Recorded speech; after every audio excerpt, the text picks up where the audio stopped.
तो फिर क्या करें हम शहंशाह? मरने दे हमारे सिपाहियों को अपनी ही आंखों के सामने बेदर्दी के साथ। हाँ, मरने दो उन्हें, मरने दो हमारे सिपाहियों को। सोचने दो प्रताप को कि हमारे 50,000 सिपाही मारने के बाद जीत गया है वो ये जंग। और जैसे ही वो अपनी फतेह का जश्न मनाना शुरू करे तो हमारी घास के पीछे छिपी 50,000 की दूसरी टुकड़ी को ले जाकर फौरन हमला बोल दो पूरी ताकत के साथ। अगर अपनी जान की सलामती चाहते हो तो भाग जाओ यहाँ से चुपचाप। याद है कैसे पिछली बार जब तुमने मुगलों से मुकाबला करने की जुर्रत की थी तो चित्तौड़ को गंवाना पड़ा था तुम्हें। तुम्हारी सारी सेना गए, चित्तौड़ की सारी रियाया गए। खुदा के लिए फिर से वो गलती मत दोहराओ। भाग जाओ यहाँ से अपनी जान बचा के जंगलों में, क्योंकि बहुत जल्द हमारे शहंशाह की मुगल फौज उदयपुर तक पहुंचने वाली। और अगर हो सके तो अभी भाग कर जाओ और कम से कम इस बार अपनी जितनी भी आवाम को बचा सकते हो बचा लो, वरना जैसे चित्तौड़ में हमारे हाथों तुम्हारा बच्चा मारा गया, कहीं वैसी दास्तान उदयपुर में भी ना दोहरानी पड़ जाए हमें। क्योंकि उदयपुर तो तुम बचा ही नहीं पाओगे मुगल फौज। कम से कम अपने लोगों को और खुद ही को बचाने की कोशिश कर लो। वैसे मैं बता दूं तुम्हें प्रताप, वक्त बहुत तेजी से निकलते जा रहा है तुम्हारे हाथ।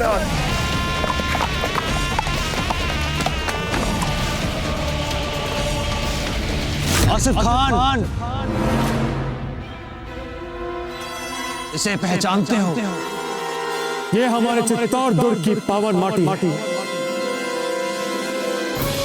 इसे सदैव आपके साथ ही रखते, सोते जागते उठते बैठते ये हमारे साथ ही रहती है।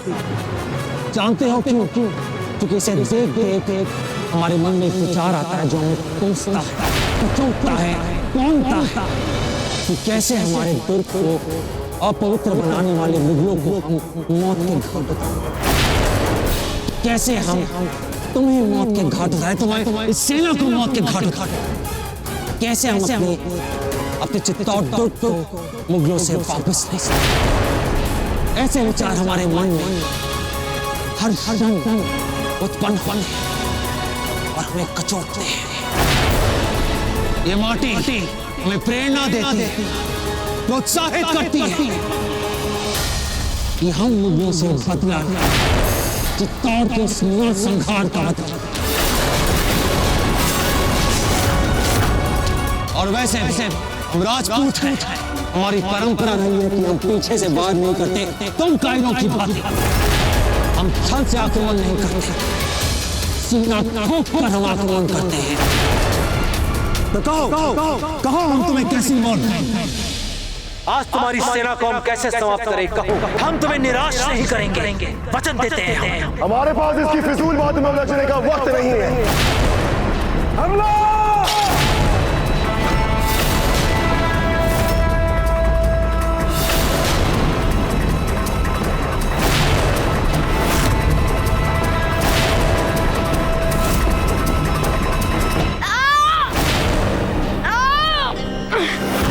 आखिरी बार कह रहे तुमसे, अपने आप को हमारे हवाले कर दो, वरना तुम्हें ताउम्र मेवाड़ के मुस्तकबिल को मिटाने के एहसास के साथ जीना पड़ेगा।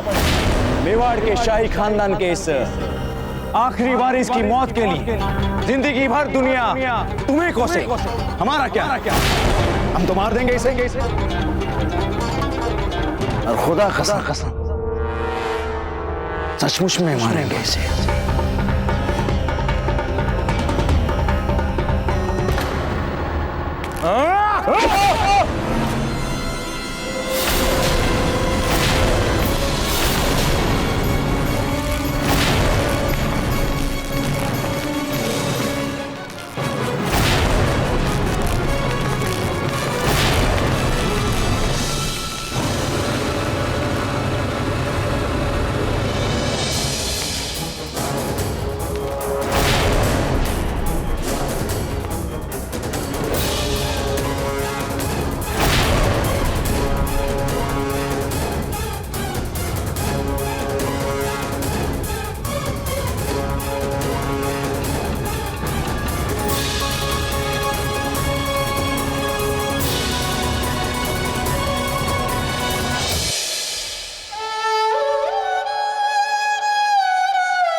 हमें क्षमा कर देना पुंजा काका, हमें क्षमा कर देना तजीराज।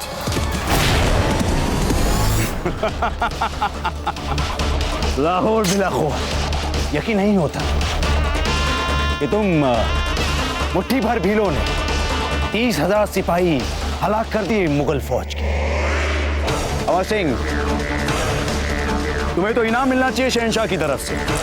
काफी काबिल तारीफ काम किया है तुमने हमारे लिए।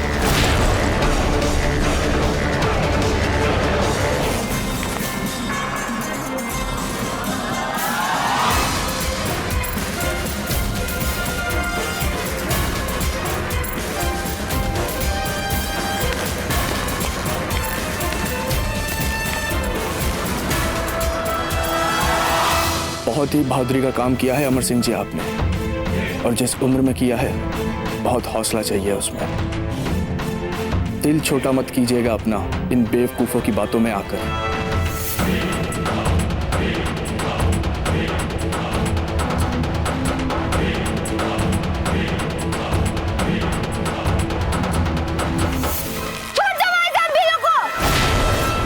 हम आपको बदले में उदयपुर दे देंगे। हम उदयपुर के होने वाले राणा के रूप में आपको ये वचन दे रहे हैं। खामोश! जितना कद है उतनी ही जबान चलाओ।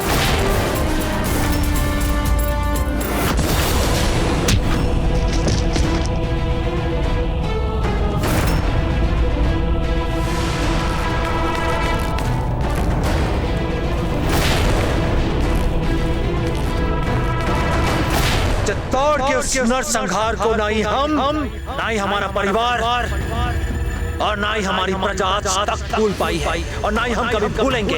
इस आशा में कि हम तुम मुगलों को एक दिन मौत के घाट उतार दें, क्योंकि तुमने हमसे हमारा घर छीना, हमसे हमारा चित्तौड़ छीना। आसिफ खान, तुम्हें तो आज मरना ही होगा और हमारे हाथों मरना होगा, क्योंकि हमारे पास तुम्हारे लिए 5660 तरीके हैं। तो क्या तुम हमारा सामना करने के लिए पूर्ण रूप से तत्पर हो, तैयार हो? क्योंकि हम और हमारी सेना तो तैयार है।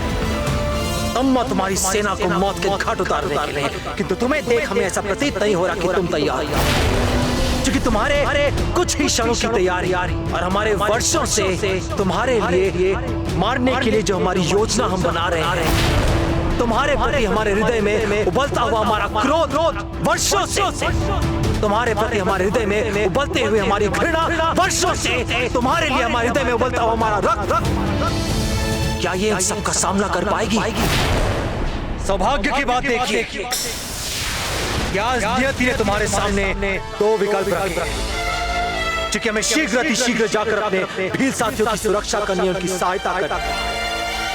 पहला कि तुम चुपचाप शांतिपूर्वक इस मैदान को छोड़कर भाग जाओ, इस आशा के साथ कि एक दिन तुम हमारे साथ वीरों की भांति लड़ोगे और उसके पश्चात वीरगति प्राप्त करोगे। और दूसरा, यदि तुम आज हमसे उलझे तो हम तुम्हें एक ऐसी दर्दनाक मौत देंगे कि तुम्हारी पूर्वजों की आत्मा तक कांप उठेगी।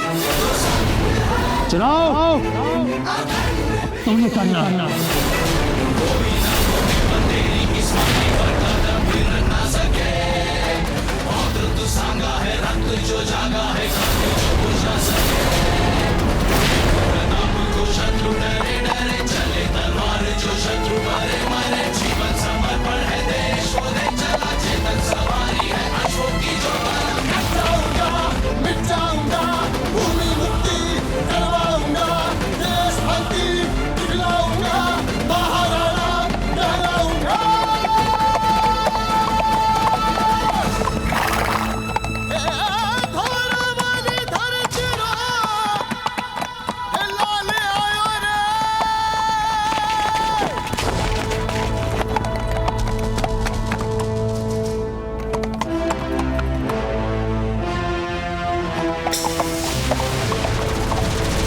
हम दावे के साथ कह सकते हैं कि तुम्हारे साथ सभी भीलों ने अपने आप को नहीं किया हमारे हवाले। मेरे सारे भील तुम्हारे सामने हैं। मान लेते हम तुम्हारी बात, क्योंकि तुमसे काफी फायदा उठाना है। हम बहस नहीं करते हम इस बातों को, मुद्दे की बात करते हैं। अब तुम हमारी मुगल सेना को इस खंडर से बाहर निकलवाओ, और इस बीच अगर हमारा एक भी सिपाही हलाक हुआ तो खुदा कसम, एक सिपाही के बदले तुम्हारे 5 भीलों के हाथ काट देंगे हम।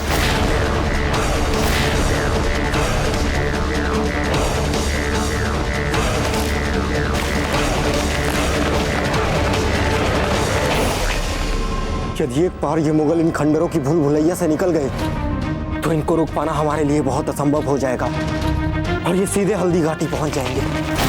और बाप जी का तो सारा अभियान इन मुगलों को हल्दी घाटी जाने से रोकने का था। हमें भी पता है ये सब बात है, पर इस समय सरदार और अमर सिंह जी के प्राणों को संकट में नहीं डाल सकते, इसलिए कोई आक्रमण नहीं करेगा। हम सिर्फ आशा कर सकते हैं तो वो धीरे धीरे निकले, रोक नहीं सकते इनको।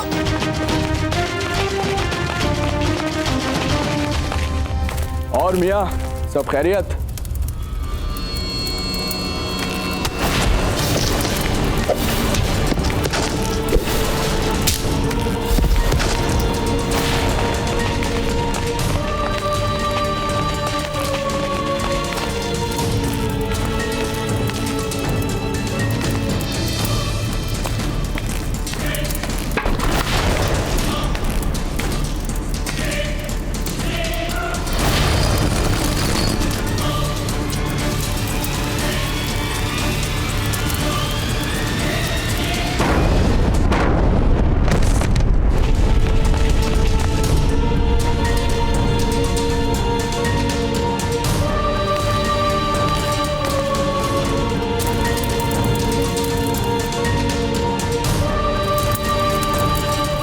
किसने चलाई हमारी तोप?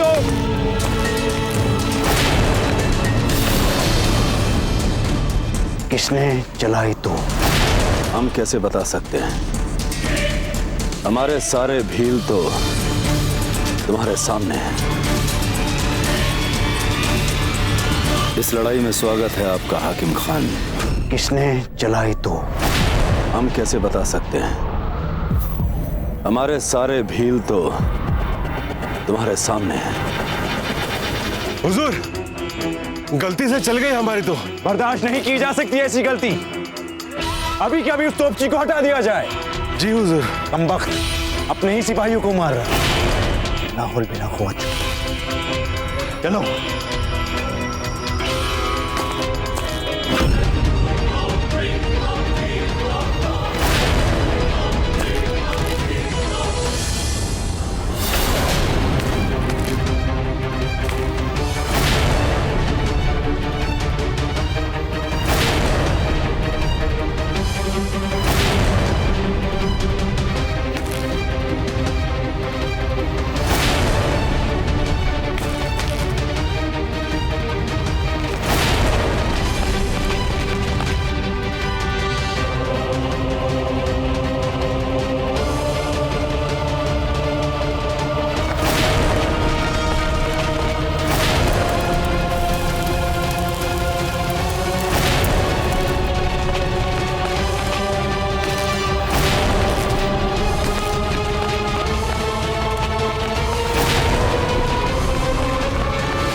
पहला धमाका भी कोई हादसा नहीं था। जरूर हमारे बीच कोई घुसपैठिया है जो ये हिमाकत कर रहा है। सिपाही, पूरी पलटन की तलाशी ली जाए।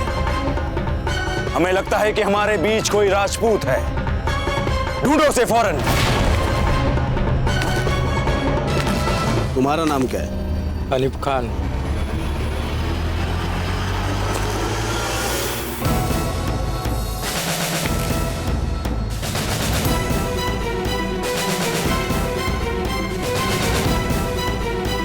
तुम दिखने में कुछ अनजान से दिखते हो। बोल के बताओ, उर्दू में शहंशाह के बारे में कुछ लफ्ज बोलो। शहंशाह जलालुद्दीन मोहम्मद अकबर के जाहो जलाल और अजमत को चंद लफ्जों में कैद कर पाना, भला मुझ जैसे हकीर बंदे की बस की बात कहाँ हो सकती है हुजूर। वह तो खुदा है हमारे लिए। ठीक है, रुक जाओ।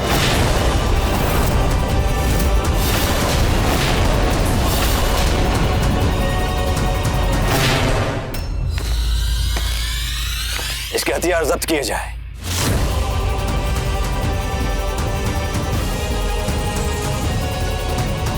क्या कहा तुमने? खुदा है तुम्हारे लिए। हमारे शहंशाह कभी ये बर्दाश्त कर ही नहीं सकते। एक सच्चा मुगल सच्चे खुदा के होते किसी इंसान को खुदा कहने का गुफ्र करे, और एक मुगल सिपाही तो ये गलती कर ही नहीं सकता।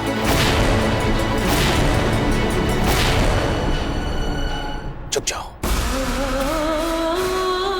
सुना नहीं तुमने हमने क्या कहा? चुप जाओ।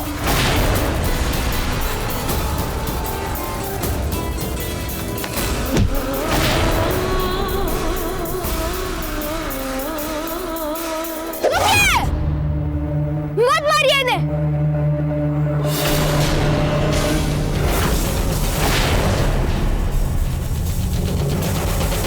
हर हर महादेव!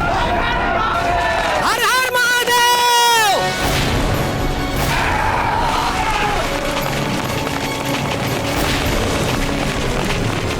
हमला!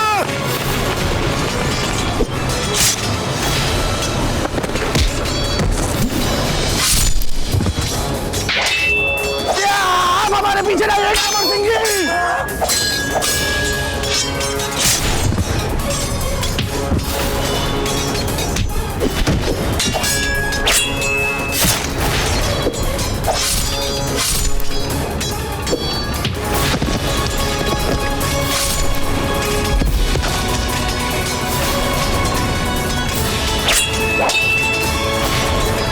हुजूर, हुक्म हो तो मारने सबको तीरों से।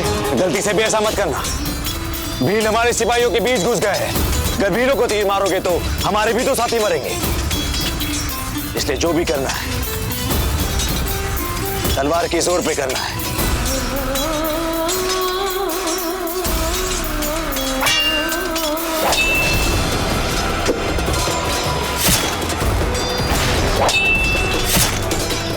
तलवार है सबके लिए, और जिसकी वजह से ये तमाम हंगामा बरपा है उसके लिए तो हमारा ये जहर बुझा तीर ही काफी है।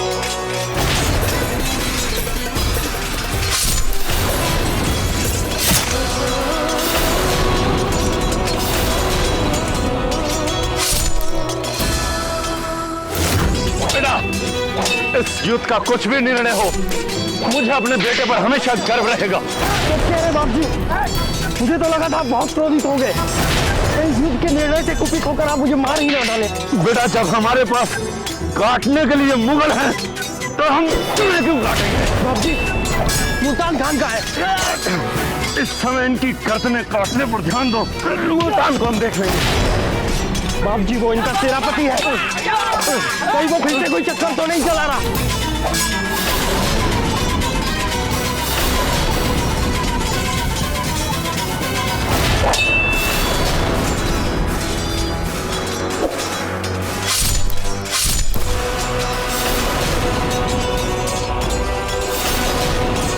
अमर सिंह जी, अमर सिंह जी, भागिए वहां से।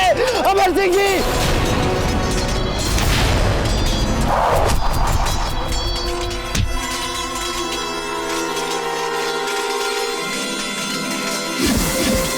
अमर सिंह जी।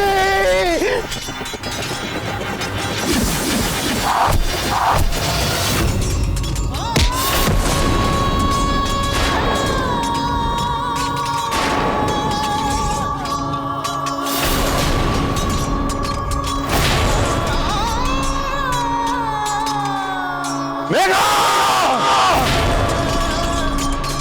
मेघा!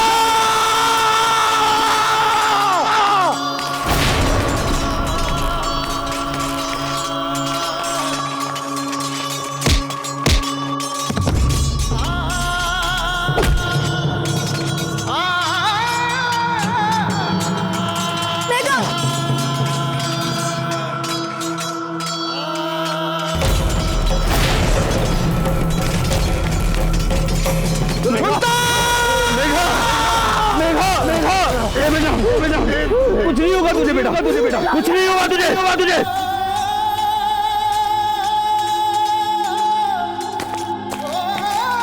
हमने राणा जी को वचन दिया, इन मुगलों को हम हल्दी घाटी तक नहीं पहुंचने देंगे।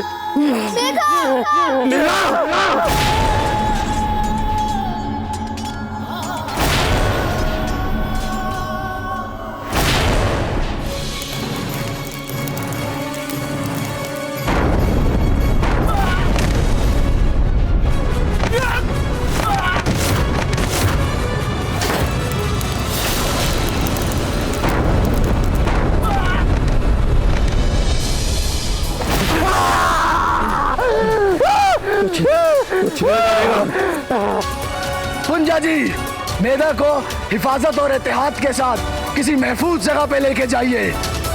तब तक मैं इन शैतानों को चुन चुन के मारता हूँ। जाइए अमर सिंह, इन मुगलों ने हम भीलों का बहुत रक्त बहाया।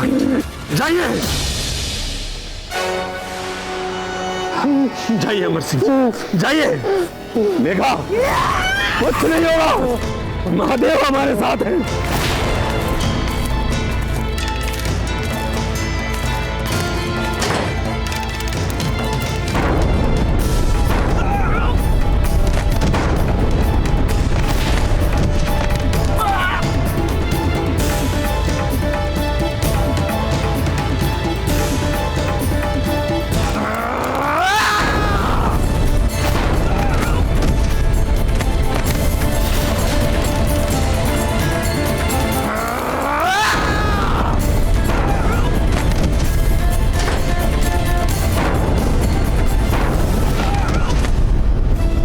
क्या करें हुजूर, हमारे सैनिक तो कीड़े मकोड़ों की तरह मरते जा रहे हैं। फौज को फौरन पीछे हटने का हुक्म दिया जाए। अगर पीछे हटना शुरू किया तो हाथ आया रकबा सारा गंवाना पड़ेगा हमें। अगर इसी वक्त फौरन हम पीछे नहीं हटे तो जिस जमीन की तुम बात करे वो हमारी लाशों से बच जाएगी। देख नहीं रहे कैसे हकीम खान हमारी ही तोपों से हम ही पे आग उगल रहा है।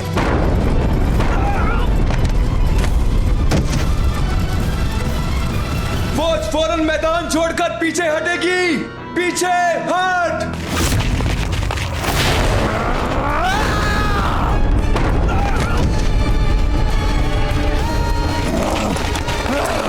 हकीम खान, हकीम खान, हकीम खान हट चुके।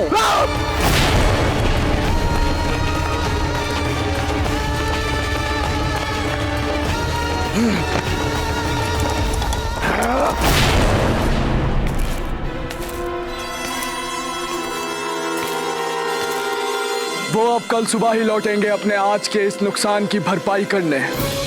तब तक हमें तैयारी करनी है उनसे मुकाबले की। दूसरा, शहजादे अमर सिंह जी को महफूज जगह लेके जाना है। और तीसरा, मेघा का भी फौरन इलाज करवाना है। आज जो बहादुरी आपने दिखाई है अमर सिंह जी, माशाअल्लाह, फक्र है हम सबको आप पे। मरहबा।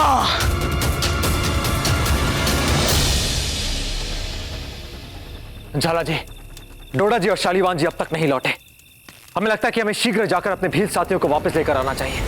हमें उनकी सहायता करनी होगी। ठीक है राणा जी, हम भी चलते हैं आपके साथ। चलिए।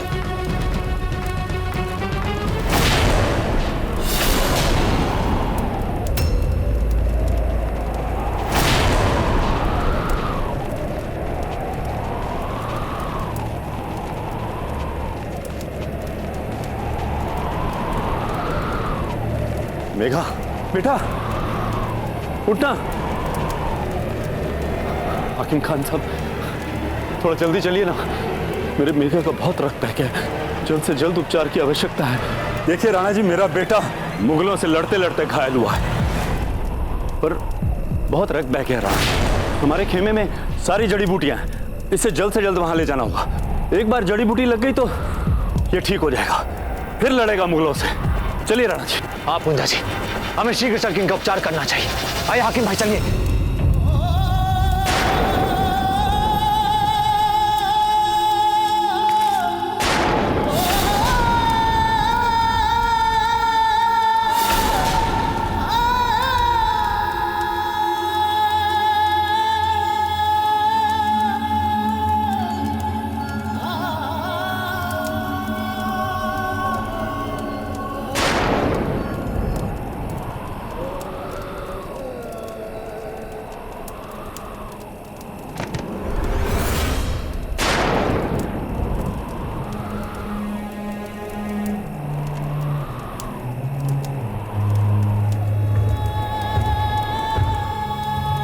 ये क्या कर रहे हैं राणा जी?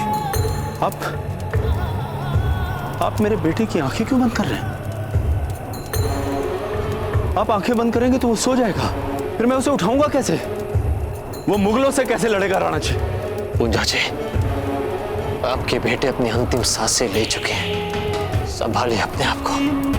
ये कैसी बातें कर रहे हैं राणा जी? देखिए, अभी तक हाथ गरम है मेरे मेघा की। कुछ नहीं हुआ मेरे मेघा, राणा जी कुछ नहीं हुआ है। ये मेघा पूंजा जी, इनकी सांसें बंद हो चुकी हैं। ये कैसी बातें कर रहे हैं राणा जी? आप झूठ बोल रहे हैं आप। पूंजा जी, हम झूठ नहीं बोलते। तो बोल दीजिए कि आज आप झूठ बोल रहे हैं। कैसे बोल दे पूंजा जी, कैसे बोल दे कि हम झूठ बोल रहे हैं?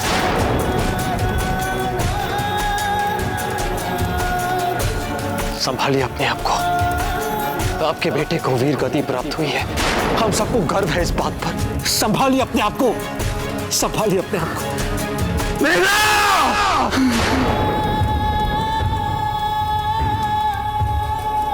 पूंजा जी, हम आपके बेटे का बदला उस मुगल से अवश्य लेंगे। नहीं छोड़ेंगे उस तुर्क को, नहीं छोड़ेंगे हम उस मुगल को।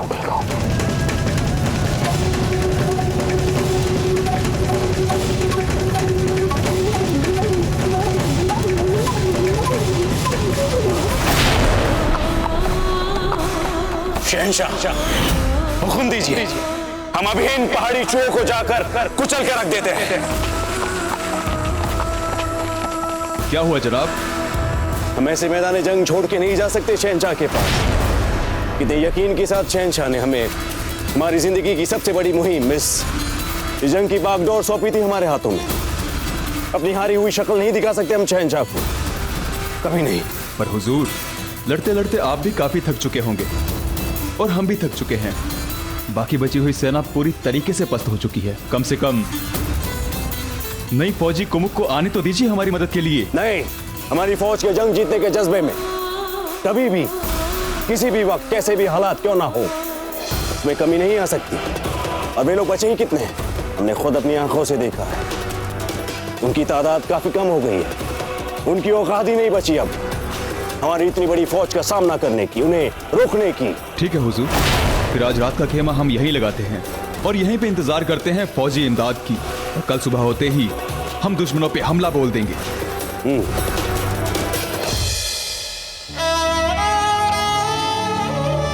संभालिए अपने आप को जीजा, हम कह रहे हैं ना, सब ठीक हो जाएगा। कुछ नहीं होगा बहनों ईसा को, विश्वास कीजिए हम पे। और फिर दादा भाई भी है ना उनके साथ। दादा भाई तो स्वयं संकटों से घिरे हैं। ठीक ही तो कह रही है माँ, मन को मनाने के लिए कुछ भी कहना। आप लोगों को अच्छा लगे या बुरा, हमें इस युद्ध से कोई उम्मीद नहीं है।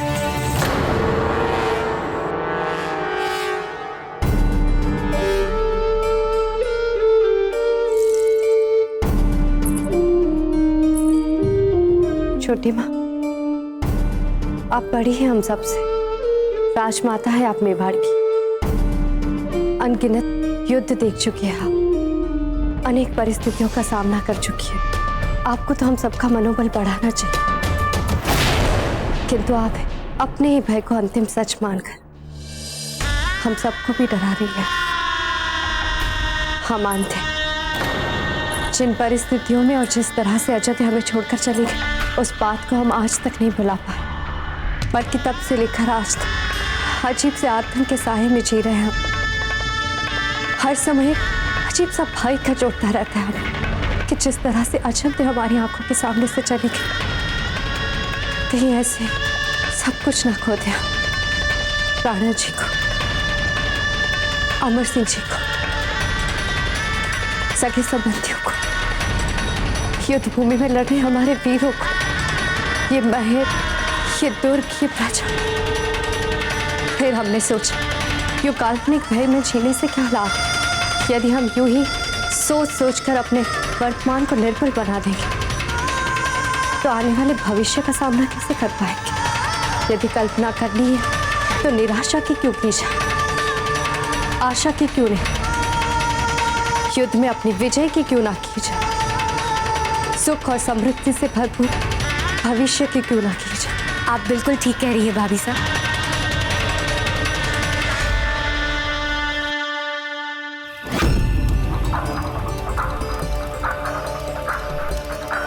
चाला जी, शीघ्र जाकर सेनापतियों को बुला लाइए। हम एक महत्वपूर्ण मंत्रणा करनी है रणनीति बनाने के लिए। मुल्तान खान और उसकी सेना को करारा उत्तर देने के लिए हमारे पास एक योजना है। जब भीषण स्थितियां उसने हमारे विरुद्ध खड़ी की हैं, उसे रोकने के लिए हमें शीघ्र ही कुछ करना होगा। उन्हें हमें पूर्ण रूप से समाप्त करना होगा। जाइए।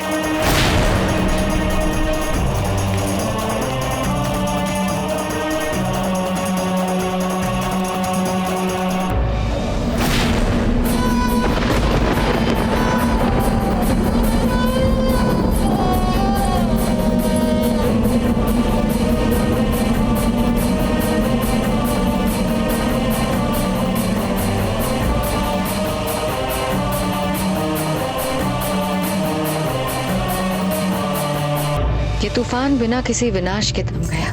न जाने कैसा समय चल रहा है कि प्रकृति भी मन लगाकर अपना काम नहीं कर रही।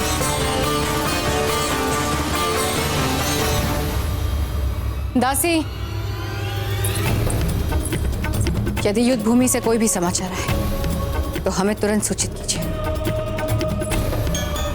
या परवरदिगार, बरसों से हमने जो ख्वाब देखा था मेवाड़ पर फतेह पाना, तेरे रहम और करम के साथ बस ये ख्वाब हकीकत में बदल नहीं पाना है।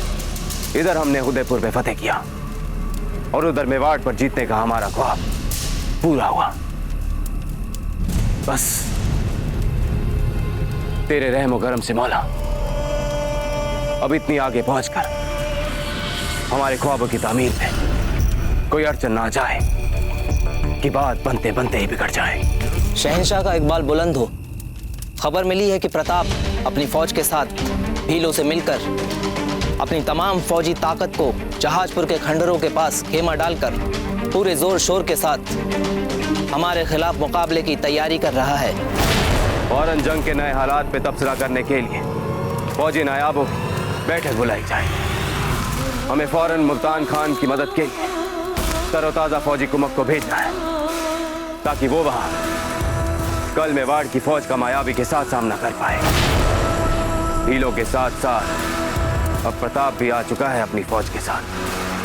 बस इस बदलते हालात का नए अंदाज से सामना करना पड़ेगा हमें।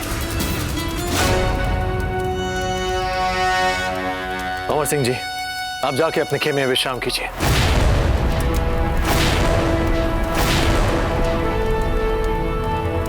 क्या आपने हमें सुना नहीं?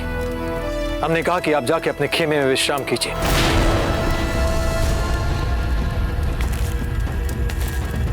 आज भले हमें अपने असंख्य भील वीरों और मेघा का बलिदान देना पड़ा हो, किंतु इस भारी कीमत चुकाने के उपरांत भी आज एक अच्छी बात हुई है, और वो ये है कि हम कुछ हद तक मुगलों को रणभूमि से पीछे हटने में हमें विवश कर दिया है उन्हें। इसका श्रेय जाता है हाकिम भाई के अद्भुत शौर्य और हमारे भीलों के पराक्रम और बलिदान को।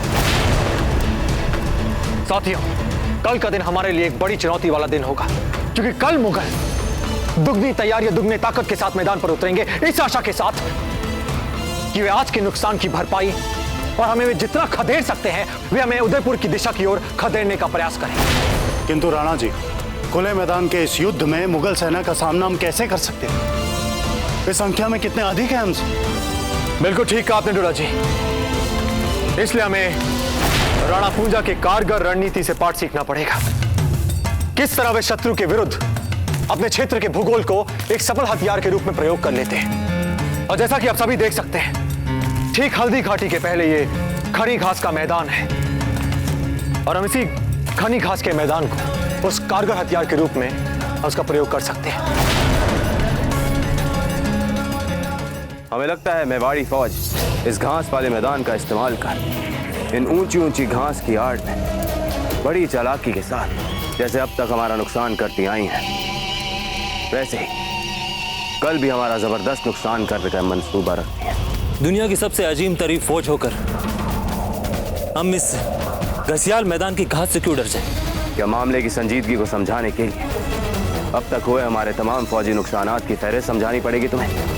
तकरीबन 2 लाख की फौज लेकर आए और अब तक कितनी आगे बढ़ पाए हम हल्दी घाटी की तरफ, और वो भी तब जब प्रताप था ही नहीं हमारे मुकाबले। अब कल वो भी होगा हमारे मुकाबले। इसके बावजूद भी अगर तुम चाहो तो कमजोर समझ सकते हो दुश्मन को, पर इस सूरत में हमें लगता है कि तुम्हें तुम्हारे ओहदे से आजाद करके तुम्हें हमारे मरियल वाले घोड़ों के अस्तबल में उनकी मालिश करने के लिए भेजना चाहिए। प्रताप इस घास वाले मैदान का इस्तेमाल करेगा क्योंकि ऊंची ऊंची घास उसके छापा मार जंग के लिए बेहद मुफ्त साबित हो सकती है। जहां तक हम उस मुगल को जानते हैं, वो इस घने घास के मैदान को एक दिशा से नहीं घेरेगा। यदि हम उसके स्थान पर होते तो हम इसे चारों ओर से घेर लेते। छापामार जंग में सबसे अहम होता है कि कौन सबसे पहले यक बयक हमला करके दुश्मन को हैरानी में डालता है। ऊंची लंबी और घनी घास का फायदा उठाकर यकीनन मेवाड़ी फौज अपने आप को इसके चारों तरफ बिखेर लेगी, इसलिए हमें भी उन्हें सारी तरफ से घेर लेना है। मेरे मन में एक छोटा सा सवाल है। वैसे तो मेरे लिए फक्र की बात होगी कि मुल्तान खान के साथ मिलकर मैं जंग अजीम लड़ूं, पर हुजूर आपने मानसिंह को जंग में भेजने का फैसला क्यों नहीं सोचा? और वैसे भी हम तो हमेशा राजपूतों को ही राजपूतों से लड़वाने की बात में यकीन रखते हैं। हाँ, ये सच है। ये एक राजपूत ही राजपूत का खून बहाए तो सियासी तौर पे एक बेहतर चाल होती है, और हम भी इसके मुतालिक यही सोच रखते हैं कि एक राजपूत का खून बहाता है तो इससे और भी राजपूतों का खून बह जाता है। और कल मान सिंह जी का दिन नहीं है, क्योंकि कल हम प्रताप की सबसे बड़ी कमजोरी को अपना सबसे बड़ा हथियार बनाएंगे, उसका बेटा अमर सिंह। और मान सिंह जी दुश्मन की ऐसी कमजोरियों का फायदा उठाने वाले मुनासिब शख्स नहीं है, क्योंकि उनका राजपूती धर्म जो टांग अड़ा देता है बीच में। और जहां तक हम जानते हैं, ये समाचार उस तक पहुंच गया होगा कि अमर सिंह जी हमारे साथ इस युद्ध में लड़ रहे हैं, और इसे हमारी निर्बलता का प्रतीक समझ वो इसका उपयोग करने का हर संभव प्रयास करेगा। तो देखने दीजिए मुगलों को ये झूठा ख्वाब। अमर सिंह जी हमारी कमजोरी नहीं बल्कि हमारी ताकत है। ईमान की बात है, आज हम मुगलों को खदेड़ पाए तो इसमें बहुत बड़ा हाथ अमर सिंह जी का है। मुसलसल मदद और उस जबरदस्त खून खराबे में उनका कमाल का जज्बा।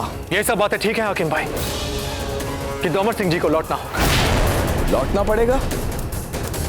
हम समझे नहीं राणा जी। हम जो भी कह रहे हैं स्पष्ट रूप से कह रहे हैं, अमर सिंह जी को उदयपुर लौटना होगा। नहीं ऐसा नहीं हो सकता। वो भले ही उम्र में छोटे हैं मगर एक कमाल के जंगजू हैं। इस वक्त उनकी जगह महल में नहीं बल्कि जंग के मैदान में होनी चाहिए। ठीक उसी तरह जिस तरह आप अपने बचपन में हैरत अंगेज जंग लड़ा करते थे, वो भी बिल्कुल आप ही की तरह है राणा जी। हाकिम भाई, हमें कभी भी अमर सिंह जी के जोश और साहस पर संदेह नहीं था, ना ही था और ना ही कभी होगा। किंतु ये बात आप क्यों नहीं समझते कि उनके पास अनुभव की कमी है। तनिक सोचिए, यदि मुगलों ने उन्हें युद्ध के मैदान में घेर लिया तो वो मुगल युद्ध छोड़ हमसे सौदेबाजी करेंगे उनके लिए। ऐसे में हम तो तटस्थ रह लेंगे, क्योंकि हम जब भी मैदान में उतरते हैं सर्वस्व न्योछावर करने की भावना से ही उतरते हैं। किंतु आप सभी, हम भली भांति जानते हैं कि यदि बात अमर सिंह जी के प्राणों की आई तो उस मुगल के दबाव में आकर आप सभी झुक जाएंगे, और ऐसी स्थिति हम कदापि उत्पन्न नहीं होने देंगे। इसलिए उन्हें जाना होगा उदयपुर वापस। ठीक है फिर राणा जी, किंतु योजना क्या?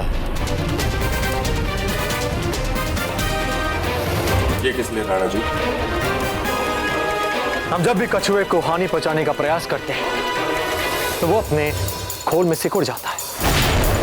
हम कुछ समझे नहीं राणा जी। हाकिम भाई, ये हमारे कल की व्यू रचना हमारा कच्छप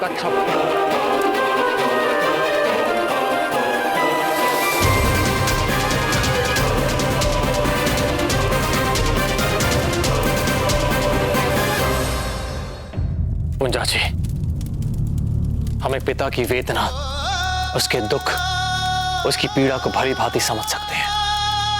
आपके आत्मा के घाव को भी हम भली भांति देख पा रहे हैं। हम जानते हैं कि एक पिता के लिए उसका पुत्र ही सर्वस्व होता है, सब कुछ होता है। मैं जानता हूं राणा जी, इस समय मेरा बेटा मेघा मेरे साथ नहीं है। क्यों मुझे ऐसा लगता है कि अभी सामने से मेरा बेटा दौड़ता हुआ आएगा और मुझसे कहेगा कि बाबा हम यहां क्यों हैं? हम रणभूमि में क्यों नहीं हैं? चलिए ना बाबा, चलिए ना रणभूमि में। हम उन मुगलों को इस बार ऐसा पाठ पढ़ाएंगे कि उनकी कई पीढ़ियां हमारी इस मातृभूमि की तरफ देखने के लिए कई बार सोचेंगी। पूंजा जी, ये समय रणभूमि में जाने का नहीं है। आपको अपने पुत्र के पार्थिव शरीर को पंचतत्व के अधीन कर देना चाहिए। यही सबसे उचित कार्य है इस समय।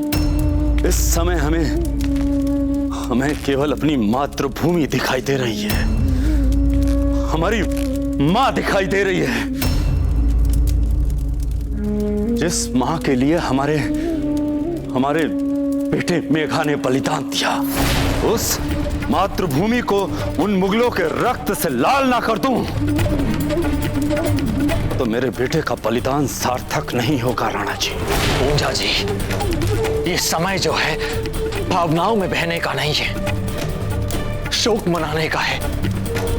आपके बेटे वे प्रतीक्षा कर रहे हैं कब उनके पिता आएंगे और उन्हें मुखाग्नि देंगे, कब उन्हें इस नश्वर संसार से मुक्ति दिलाएंगे। और रही बात युद्ध की, तो हम लेंगे प्रतिशोध, हम जाएंगे युद्ध में। परंतु किंतु कुछ नहीं, क्योंकि हम दोनों भली भांति जानते हैं कि कर्तव्य जो है भावनाओं से बड़ा होता है। हमारा आपसे विनम्र निवेदन है, कृपया जाइए, पूरे विधि विधान के साथ अपने पुत्र का अंतिम संस्कार कीजिए, क्योंकि इस समय सबसे उचित कार्य यही है आपके लिए।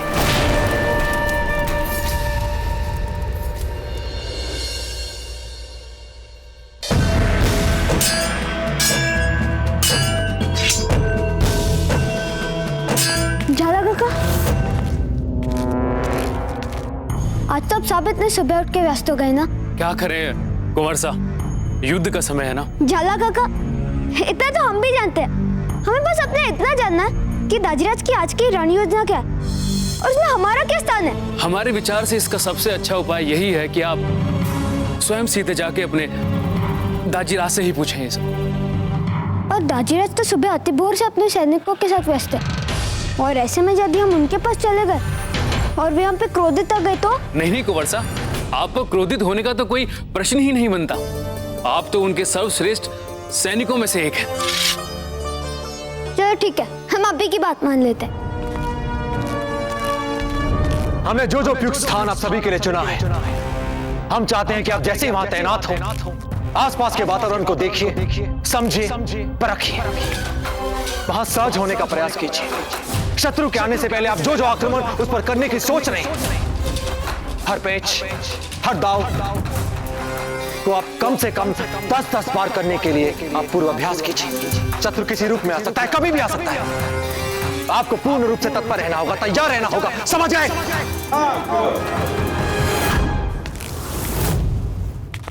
बीच में व्यवधान डालने के लिए हम आपसे क्षमा चाहते हैं दाजीराज, पर हम आपसे हमारे स्थान और भूमिका के बारे में पूछने आए।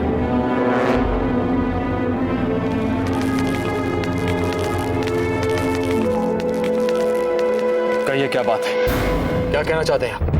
दाजीराज, हमने सुना है कि आज आप युद्ध में कच्छा व्यूह रचना करने वाले हैं, और हमने ये भी सुना है कि ये बहुत पेचीदा है और सबसे पहली नुमा है। हमें भी कुछ बताया ना इसके बारे में, और हम भी रहना चाहते हैं अग्रिम पंक्ति में। अमर सिंह जी, आपको उदयपुर वापस जाना होगा। वापस उदयपुर? और क्यों? क्योंकि हम ऐसा चाहते हैं, इसलिए। नहीं, हम वापस उदयपुर नहीं जाएंगे, और हम वक्त जाके करेंगे भी क्या? हम मेवाड़ के राजकुमार हैं, हमें तो रहना ही पड़ेगा ना युद्ध भूमि में। है। जब हमने एक बात कही थी हम उसे फिर से नहीं दोहराएंगे। जब हमने एक बार निर्णय ले लिया हम उस पर अटल रहते हैं और आप इस बात से भली भांति परिचित हैं। आपकी जाने की तैयारी हो चुकी है, आपको उदयपुरी जाना होगा। हमें क्षमा कर दीजिए, पर हम आपके आदेशों को मानने से इनकार करते हैं राणा जी। ताकि मेघा जैसे कई वीर योद्धाओं को आपके लिए अपने प्राण गंवाने पड़े। जी हाँ, यही सत्य है। क्योंकि आप बिना किसी को कहे, बिना हमारी अनुमति के आप युद्ध के मैदान में चले गए। आपके इस मूर्खतापूर्ण आचरण के लिए मेघा को अपने प्राण गंवाने पड़े। ऐसे और कितने वीर योद्धा हैं जिन्हें अपने प्राण गंवाने पड़ेंगे आपके लिए? बताइए, उत्तर दीजिए हमें। लज्जित होना चाहिए आपको। हमें क्षमा कर दीजिए दादीराज, अब हमारे कारण किसको अपने प्राण नहीं गंवाने पड़ेंगे। हम इसी क्षण वापस उदयपुर जा रहे हैं।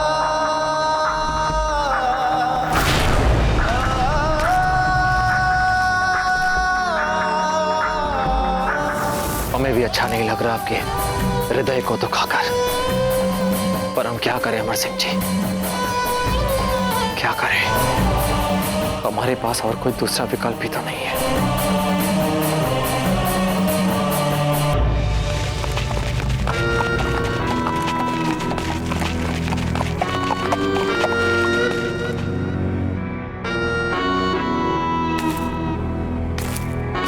खुशामदीद बहरुल खान, खुशामदीद।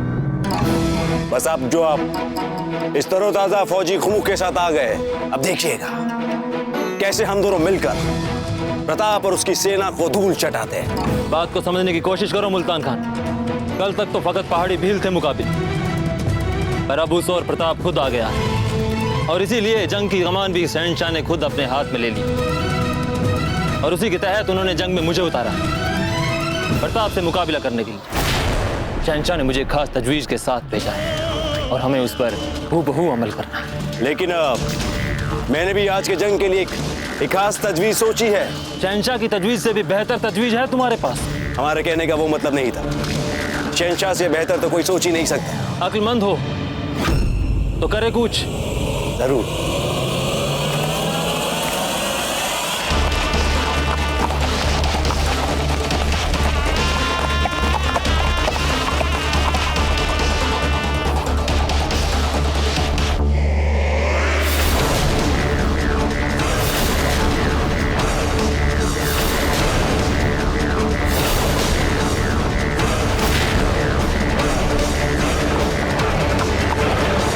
सिपाहियों, घेर लो इसे।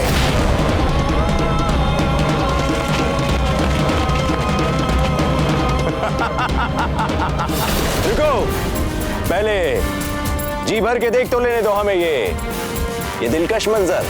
कमबख्त, कैसा दिलफरेब मंजर है ये। ऐसा मंजर जिसे देखने के लिए मुगल फौज का हर सिपह सिलार अपनी जान तक कुर्बान करने के लिए तैयार हो जाए।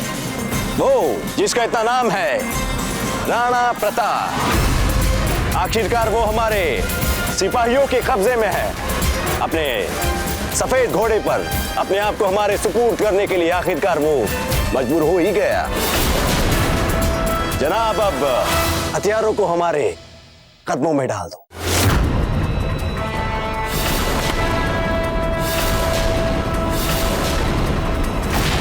अब ये मत कह देना कि तुमने अकेले दम यहां से बाहर निकलने का कोई रास्ता ढूंढ लिया है। 50,000 मुगल सिपाहियों ने घेर लिया है तुम्हें। अब यहां से बच निकलना नामुमकिन है तुम्हारे लिए। अब हमारा ज्यादा वक्त जाया मत करो। अब मुझे अपने शहंशाह के पास ले चलने दो तुम्हें। फिर वहां चाहो तो तुम शहंशाह के पास अपनी पुरानी दोस्ती के दिनों का वास्ता देकर रहम की गुहार लगा सकते हो। और हो सकता है कि शहंशाह गुजरे दिनों का ख्याल करके तुम्हें कोई आसा मौत आता फरमा दे। वैसे उम्मीद कम लगती है हमें इस बात की, क्योंकि शहंशाह ने तुम्हारे लिए तरह तरह की खतरनाक मौतें सोची है।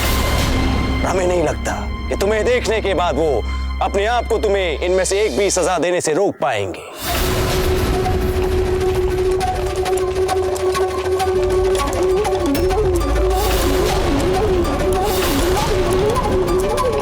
ये कैसी आवाज है?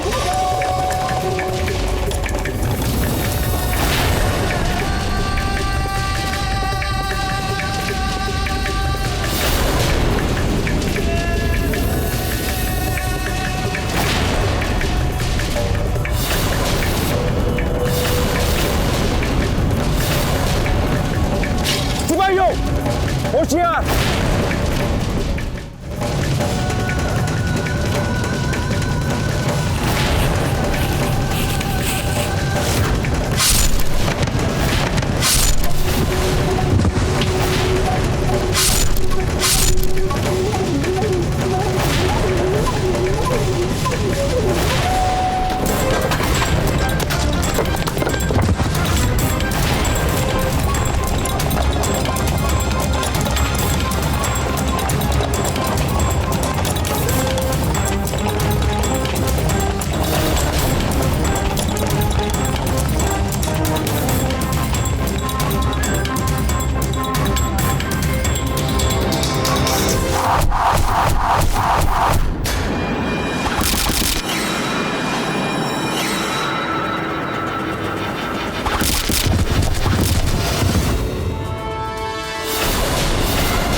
मुल्तान खान तुमने ये सोचने में भूल कर दी कि हम राणा उदय सिंह के पुत्र राणा सांगा के पौत्र और राणा कुंभा के परपौत्र राणा प्रताप जीते जी तुम्हारे सामने आत्मसमर्पण कर देंगे। तुम्हारी दूसरी भूल कि तुम हमारी ही मातृभूमि पर अपने अपवित्र पांव लेकर आए हमें ही अपने 50,000 सैनिकों का भय दिखा रहे हो। हमारे ही धरती पर तुम्हारा इतना साहस। सिपाहियों, मार दो इन्हें।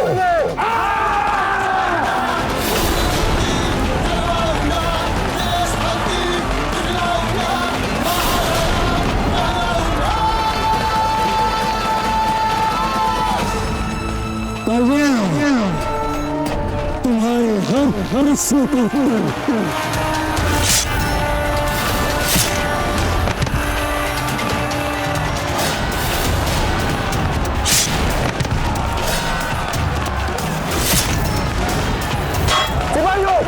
जाओ।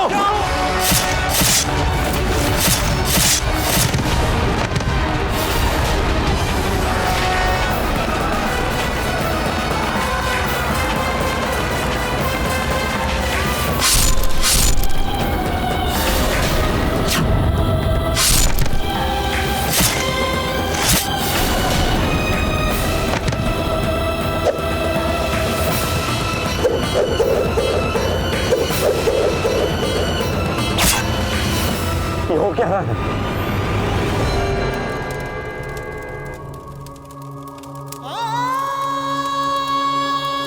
बेटा, इस युद्ध का कुछ भी निर्णय हो, मुझे अपने बेटे पर हमेशा गर्व रहेगा। अग्नि दीजिए सरदार।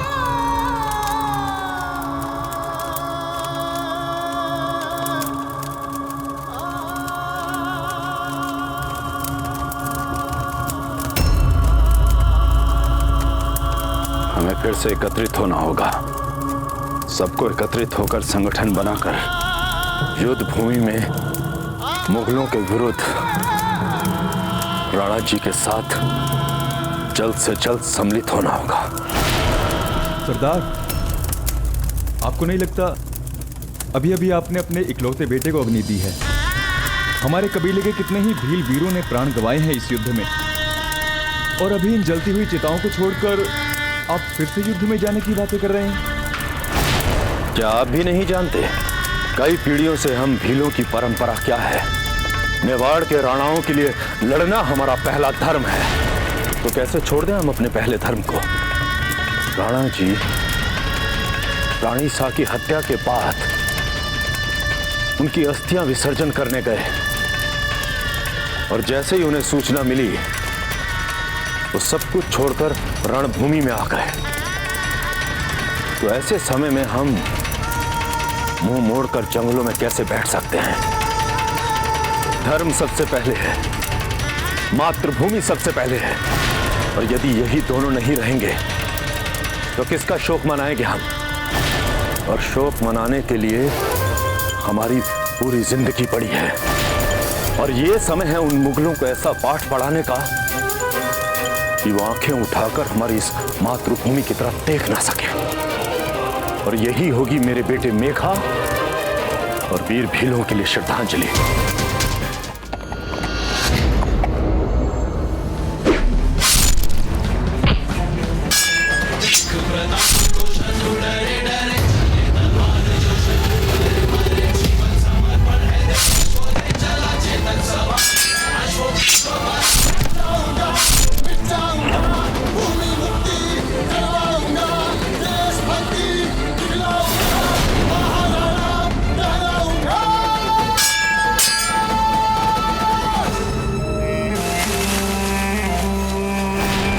बाहर आ जाइए हमारी आखिरी टुकड़ी के सैनिकों, मार डालिए इन बचे खुचे मुगलों को भी।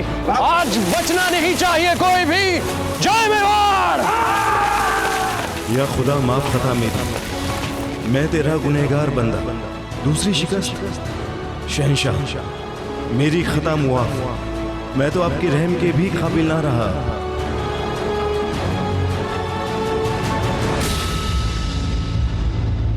मरहबा शहंशाह, मरहबा। वाकई बेमिसाल है आपकी दानिशमंदी शहंशाह। बहलोल खान, तुम हमारी फौज के सबसे चालाक, मक्कार और फरेबी से फैसलार हो। एक ऐसे जंग जिसकी वाकफियत ही नहीं है किसी इंसानी उसूल के साथ। बस इसीलिए हम इतना एतबार करते हैं तुम पर। हुक्म कीजिए मेरे आका। बहलोल खान, तुम चाहे जो कर दो, पर जंग का पहला दौर तो प्रताप ही जीतेगा। अपनी बेगम की मौत का ऐसा गुस्सा भरा हुआ है उसमें, बदले की आग में ऐसे झुलस रहा है वो कि जंग के पहले दौर में तो वह खुद ही अपने हाथों से बेदर्दी से मारेगा हमारे सिपाहियों को।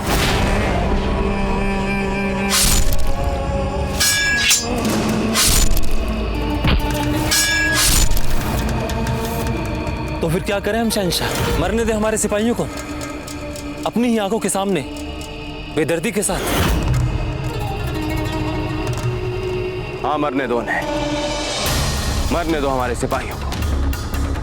सोचने दो प्रताप को कि हमारे 50,000 सिपाही मारने के बाद जीत गया है वो ये जंग। और जैसे ही वो अपनी फतेह का जश्न मनाना शुरू करे तो हमारी घास के पीछे छिपी 50,000 की दूसरी टुकड़ी को ले जाकर फौरन हमला बोल दो पूरी ताकत के साथ।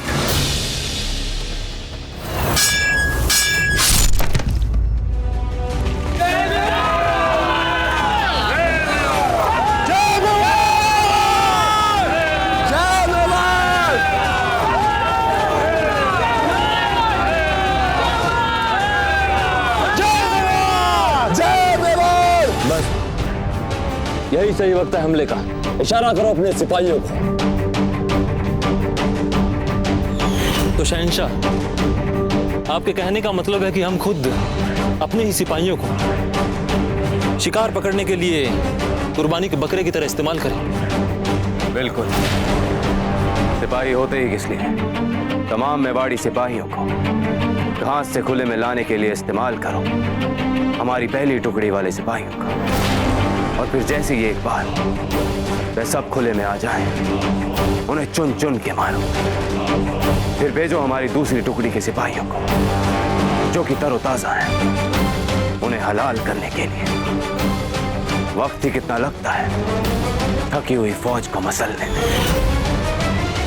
राणा जी, सारे मुगल सैनिक मारे जा चुके हैं। ये युद्ध चक्र तो हम जीत चुके हैं, बस बिना उनके।